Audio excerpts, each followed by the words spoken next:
J'ai pris une décision managériale, une décision qui m'appartenait, et ma hiérarchie s'en est emparée pour l'utiliser contre ma meilleure collaboratrice, pour la pousser à partir. Sans me consulter, sans me prévenir, j'ai compris ce qui se passait beaucoup trop tard. Si vous êtes manager ou dirigeant, vous savez ce que c'est que cette sensation de se sentir pris en étau.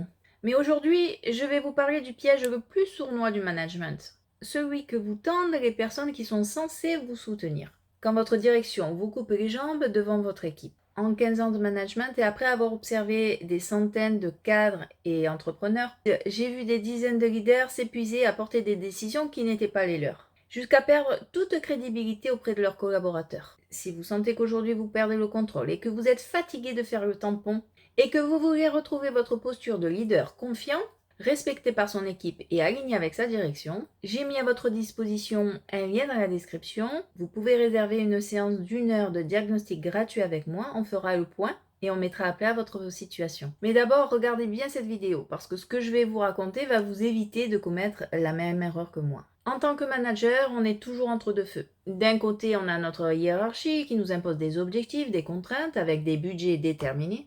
Et de l'autre, on a nos collaborateurs qui, eux, attendent protection, clarté et justice. Votre rôle, c'est de tenir les deux bouts.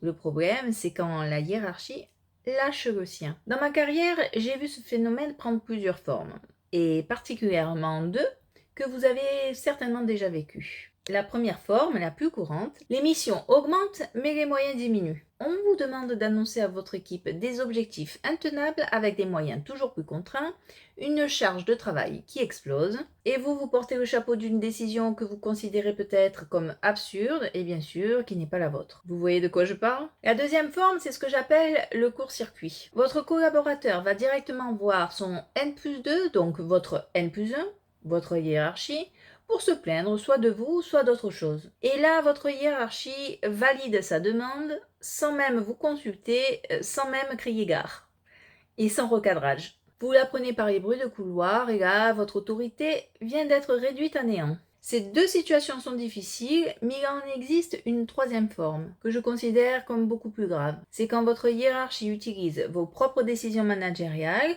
pour conduire son propre agenda. Et c'est exactement ce qui m'est arrivé. Je vous explique. Dans mon équipe, j'avais une collaboratrice qui était mon bras droit, c'était ma personne de confiance. Celle avec qui je travaillais et construisais jour après jour l'avenir de la structure dans laquelle on travaillait depuis maintenant quelques années. Pour des raisons managériales précises et légitimes, j'ai pris la décision de baisser sa prime. C'était mon rôle, mon choix, assumé. Ce que je n'avais pas vu venir, c'est que ma hiérarchie allait sauter sur l'occasion. Ils se sont emparés de ma décision, ont court-circuité mon autorité et ont carrément supprimé la prime. Pas pour des raisons de performance, mais je dirais plutôt par stratégie. Ils savaient qu'en coupant la prime, la personne allait s'offusquer et avec un peu de chance, elle allait demander une rupture conventionnelle. L'objectif était de la pousser à bout pour qu'elle démissionne.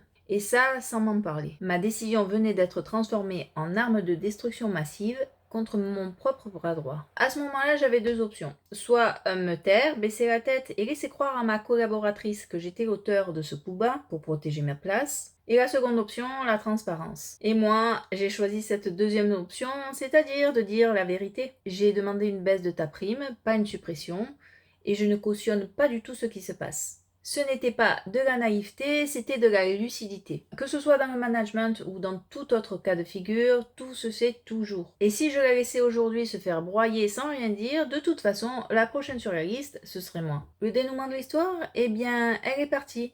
Mais moi aussi.